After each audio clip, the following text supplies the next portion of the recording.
guys, my name is Pragati Bhimani. I am a student of final year MBBS. In this campaign, Donate Your Time, which is started by DKT, I will teach you some lessons of 11th class biology.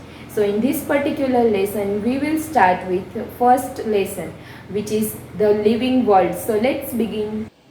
So first of all, we have to understand what is living. हम living किसको कहेंगे? सो इसका कोई एक single line का definition नहीं है, या तो हम इसको सिंगल लाइन में डिफाइन नहीं कर सकते। हाँ, बट लाइफ यानी कि लिविंग की कुछ कैरेक्टरिस्टिक्स होती है। अगर ये कैरेक्टरिस्टिक्स किसी में है तो हम इसे कहते हैं living organism.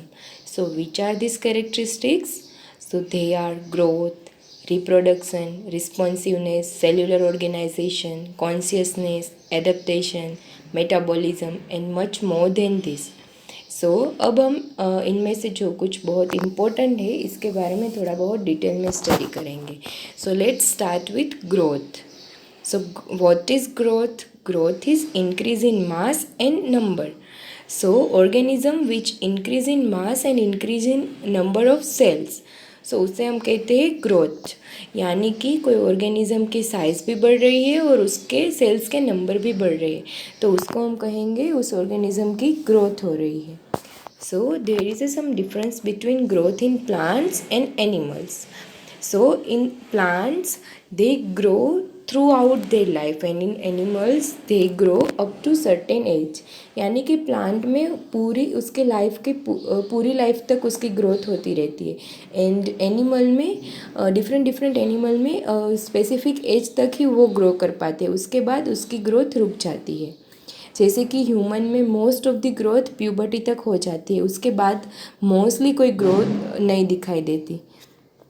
Then growth from inside, इसका क्या मतलब है? देखिए चलो इसको समझते हैं। सो इसका ये मतलब है कि ग्रोथ है वो अंदर से होनी चाहिए, ना कि सिर्फ बाहर से। So let's take an example of mountain, so we can clearly understand this sentence. So in this picture हम देख सकते हैं कि कैसे ह्यूमन में सर्टन एज तक ही उसकी हाइट और उसका बॉडी का ग्रोथ हो रहा है, देन उसका ग्रोथ रुक जाता है, उसके बाद उसका ग्रोथ नहीं होता। देन माउंटेन, सो जब हम माउंटेन को बाहर से देखते हैं तो हमें ऐसा लगता है कि माउंटेन की हाइट बढ़ गई है, लेकिन it is a deposition of minerals and other materials on the top of the mountain. So nothing has happened in inside the mountain. मतलब कि माउंटेन के अंदर कुछ नहीं हुआ, सिर्फ बाहर से ऊपर ऊपर मिनरल्स का डिपोजिशन हो गया है, उनकी वजह से उनकी हाइट बढ़ गई है। So we can't consider mountain as a living organism. So इसकी वजह से हमें ये पता चलता है कि growth is not a defining feature of living organism. So now second one is reproduction. Reproduction is production of progeny possessing features more or less similar to those of parents. मतलब कि एक ऑर्गेनिज़म अपने जैसा ही दूसरा कोई organism बनाता है जिसमें उनके जैसे ही कैरेक्टरिस्टिक्स होते हैं। So reproduction can be of two type, asexual and sexual. So sexual reproduction के तो बारे में हमें पता ही है, जो ह्यूमन, एनिमल्स, बर्ड्स, ये सारे सेक्सुअल रिप्रोडक्शन के एग्जाम्पल है। सो एसेक्सुअल रिप्रोडक्शन किस किस में होता है? तो जो ईस्ट, हाइड्रा वगैरह वगैरह है वो एसेक्सुअल रिप्रोडक्शन करते हैं। सो हम एसेक्सुअल रिप्रोडक्शन हाइड्रा के एग्जाम्पल के द्वारा समझते हैं। So in hydra there is a formation of small bud on its surface. By the time it grows and when it's fully grow, it will separate from parent hydra and start a new life as an independent new organism. So now what about unicellular organism like bacteria, amoeba, etc. So उनमें कैसे reproduction होता है? So in unicellular organism reproduction is equal to growth, that is increase in number of cells. मतलब कि जो growth है उसको ही reproduction कहते हैं। There is no difference between growth and reproduction. So and then what about mules, infertile human couples etcetera. So उनमें reproduction नहीं कर पाते वो, तो क्या हम उन्हें लिविंग ऑर्गेनिज्म नहीं कहेंगे? No, they are living organisms. So इससे हमें ये पता चलता है कि reproduction also is not a defining feature of living organism. Then second Third one is metabolism. So metabolism, what is metabolism? Metabolism is sum total of all chemical reactions occurring in our body. मतलब कि हमारी body में हर time कुछ ना कुछ chemical reactions होते ही रहते हैं, तो जो इनका सम टोटल है उसे कहते हैं metabolism. So what about isolated metabolic reactions? So they are neither living nor non-living. They are just biological reactions. So metabolism can be of two types, anabolic and catabolic. Anabolic means to make something. So उसमें हमें energy की requirement होती है. So anabolic processes requires energy and catabolic means to break something. So उसमें energy release होती है. So catabolic reactions release energy. So the energy which is released by catabolic reaction is used in anabolic reactions. So metabolism is a defining feature of living organism. Now fourth one is consciousness. Consciousness means ability to sense their surrounding and respond to those stimuli. So a stimuli can be biological, chemical और physical. और हम human के पास सबसे खास characteristic है, वो है self consciousness. Self consciousness है इसीलिए हमें पता चलता है कि हमारे आसपास क्या हो रहा है, मैं क्या कर रहा हूँ, ऐसा वगैरह वगैरह. So let's take an example of Mimosa pudica. So Mimosa pudica, ये एक्सपेरिमेंट माइमोसा प्यूडिका के साथ ये एक्सपेरिमेंट हम सब ने बचपन में किया होगा. हम जब भी उस पौधे को छूने की कोशिश करते हैं या तो छूते हैं तो वो तुरंत से अपने सारे पत्तियों को अंदर की तरफ ले लेता है. So it is respond towards physical stimuli. So I hope आप सबको ये कैरेक्टरिस्टिक समझ में आ गई हो. Now let's move on diversity. So what is diversity? Diversity is the number and type of organisms present on earth. मतलब कि अर्थ में जो बहुत सारे अलग अलग टाइप के पेड़ पौधे पशु पंखी सब है उनको कहते हैं बायोडाइवर्सिटी. सो अब तक हम 1.7 to 1.8 मिलियन स्पीसीज को ही जान पाए, लेकिन हमारी अर्थ पे तो बहुत सारे स्पीसीज़ है. सो जब अर्थ पे इतने सारे पेड़ पौधे पशु पंखी इन सब है तो वैज्ञानिकों ने क्या किया कि पहले इन सबको आइडेंटिफाई किया कि चलो अगर इतनी इतनी कैरेक्टरिस्टिक किसी में प्रेजेंट होगी तो हमें उसको ये कहेंगे ये कहेंगे ये कहेंगे, ऐसे मतलब क्लासीफाई किया. देन आइडेंटिफाई किया, देन उन लोगों ने क्लासीफाई किया. फिर उसका नाम तो हमें देना पड़ेगा सभी ऑर्गेनिज्म को. तो हम कहेंगे नाम तो हमारे पास है जो हम लोकल नेम से बुलाते हैं, लेकिन ये लोकल या वर्नाक्यूलर जो नेम है वो तो नहीं चलेंगे, क्योंकि जब कोई इंटरनेशनल लेवल पे डिबेट डिस्कशन होते हैं या तो कोई रिसर्च पेपर सबमिट करना होता है तब कोई स्पेसिफिक नेम होना चाहिए जो सभी लोग समझ सके. तो हमें सबको नाम देने की ज़रूरत पड़ी. So that's why we need scientific specific name to all organism. So ये ऑर्गेनिज्म को नाम देने की प्रोसेस को कहते हैं nomenclature. So nomenclature is the process of standardising the naming of living organisms such that a particular organism is known by the same name all over the world. So इसका मतलब है कि हर एक ऑर्गेनिज्म को एक स्पेसिफिक नाम देना है जो पूरे वर्ल्ड में सिर्फ एक ही नाम से जाना चाहिए, ताकि अगर हम वो उस नाम का प्रोनाउंसिएशन करें तो सबको पता चल जाए कि अच्छा ये इसके बारे में बात कर रहा है. So that's why we need nomenclature. So when we have to do nomenclature of plant organisms, ICBN, which is international code for botanical nomenclature, and when we are dealing with animals then we have ICZN, which is international code for zoological nomenclature. So वैसे तो बहुत सारे types है nomenclature के, लेकिन जो most commonly use होता है वो है binomial nomenclature which is discovered by Carolus Linnaeus. So इसमें दो कंपोनेंट है. First one is generic name and second one is specific epithet. मतलब कि जो फर्स्ट वर्ड होता है वो जीनस का होता है एंड वो जो सेकेंड वर्ड होता है वो स्पेसिफिक एपिथेट मतलब कि स्पीसीज का होता है. So, Mangifera indica is the binomial nomenclature of mango. So now, अगर हम सबको हमें सभी ऑर्गेनिजम्स को नाम देने हैं तो हमें कुछ रूल्स एंड रेगुलेशंस तो फॉलो करने पड़ेंगे ना. So there are some rules which we have to follow during nomenclature. So these are, first one is it must be in Latin and must written in italics. मतलब कि Latin भाषा का होना चाहिए और ये इटालिक्स में लिखा जाना चाहिए. देन सेकेंड वन इज़ जो फर्स्ट वर्ड है वो जीनस का, मतलब कि उसका जीनस का होना चाहिए. एंड सेकेंड है वो स्पेसिफिक एपिथेट का होना चाहिए. Then third one is when we are writing this name, we have to separately underline these words. And when we are printing this, it must be in italics. So इससे हमें पता चलता है कि ये लैटिन ओरिजिन का है. Then fourth one is जो फर्स्ट वर्ड है, मतलब कि जो जीनस का जो फर्स्ट वर्ड है उसका first letter it must be in capital. And जो सेकेंड वर्ड है स्पेसिफिक एपिथेट का, उस वर्ड का जो फर्स्ट लेटर है it must be in small letter. So these are some rules which we have to follow during nomenclature. So now let's move on taxonomy. So अब जो इतने सारे ऑर्गेनिजम्स है इनको ऐसे तो स्टडी करना बहुत डिफ़िकल्ट है, तो वैज्ञानिकों ने इन सब को पहले आइडेंटिफाई किया, फिर उनका क्लासिफिकेशन कर दिया.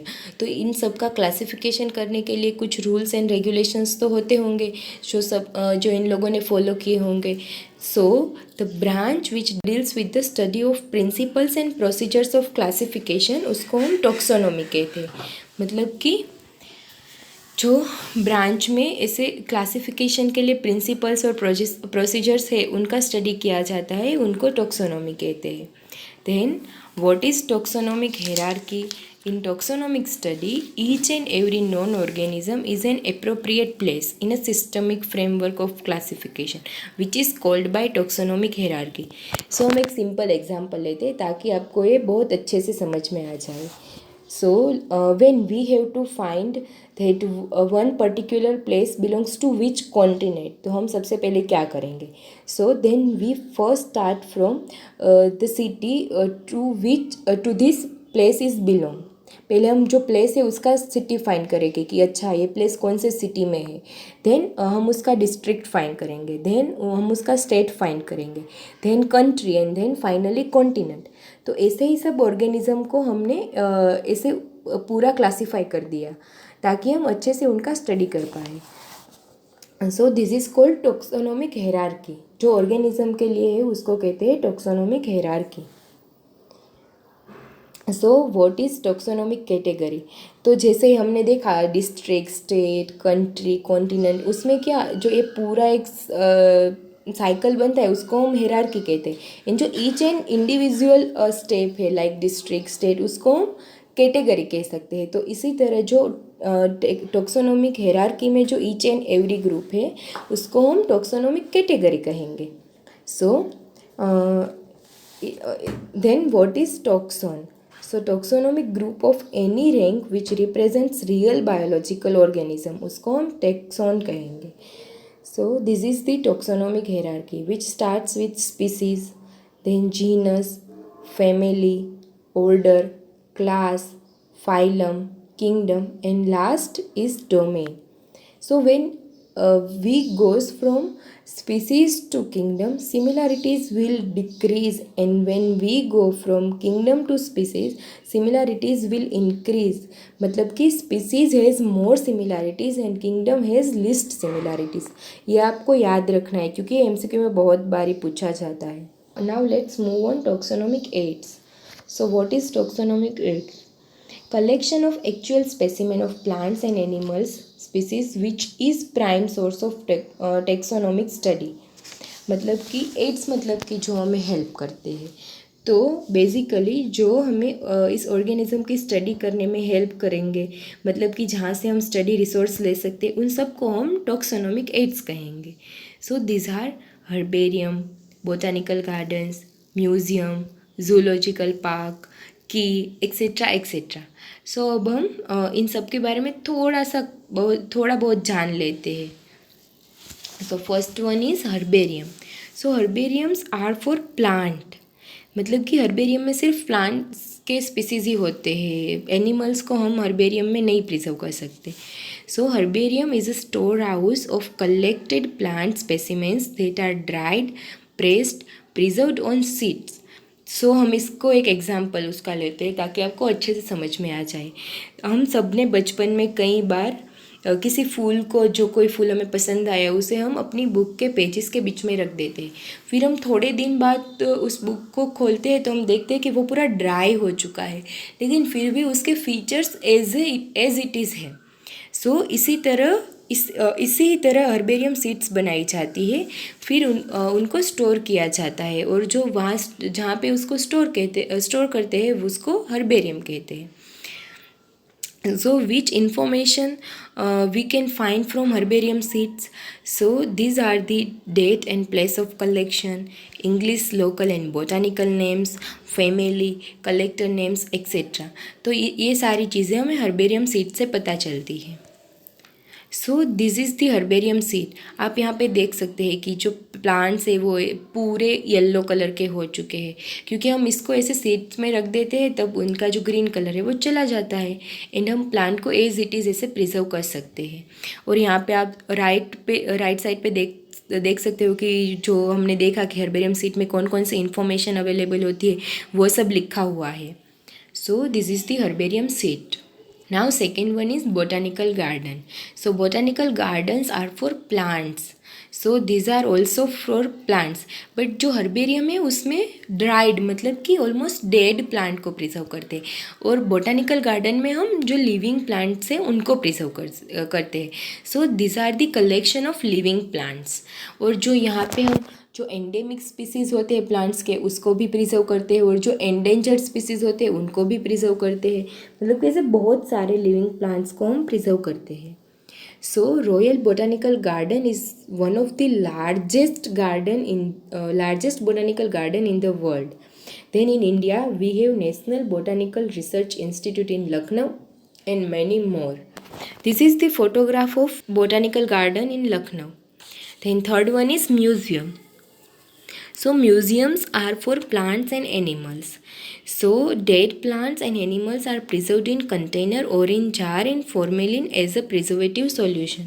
मतलब कि म्यूज़ियम में हम डेड प्लांट्स और एनिमल्स को प्रिजर्व करते हैं एक जार और कंटेनर में, उसमें फॉर्मेलिन एज ए सॉल्यूशन होता है ताकि जो प्लांट और एनिमल है वो डिकम्पोज ना हो, उसके फीचर्स सब वैसे के वैसे रहे, ताकि हम उसको अच्छी तरह से स्टडी कर पाए। और ये म्यूज़ियम है वो यूजुअली ऐसे स्पेसिमेन को यूजुअली स्कूल और कॉलेजेस में रखा जाता है ताकि स्टूडेंट्स उसको अच्छी तरह से स्टडी कर पाए। So in this picture we can see there are many different animals are kept in a jar, so we can study when we want. So fourth one is zoological park. Zoological parks are for animals. सो हम सबको पता है zoological park के बारे में, हमने कभी ना कभी तो जूलॉजिकल पार्क की विज़िट की ही होंगी। सो उनमें wild animals kept in protected environments under human care. So ये सब हमें मालूम ही है, एंड हम उसको ट्राई करते हैं कि हम उसको अच्छे से अच्छी कंडीशन दे पाए, जो वो कंडीशन उसके नेचुरल हैबिटेट से सिमिलर हो, ताकि हम उनके फूड पैटर्न्स और उनके बिहेवियर्स इन सब के बारे में और ज़्यादा पता कर सके और ज़्यादा स्टडी कर सके। So this is the photograph of zoological park. Then last one is key. So key is generally analytical in nature. So keys are based on the contrasting characters, generally in a pair called couplet. So we required separate taxonomic keys for each taxonomic category, such as family, genus and species, etc. etc. So mostly they are used for unknown organism. So in keys के द्वारा हम contrasting question के answer देते देते वो जो unknown organism है उसका स्पीसीज, जीनस वगैरह सब फाइंड कर लेते हैं। So this is all about first chapter of 11th class biology NCERT। ये वीडियो आपको आपकी पढ़ाई में इस पैंडेमिक में हेल्प करेगा। So thank you so much guys.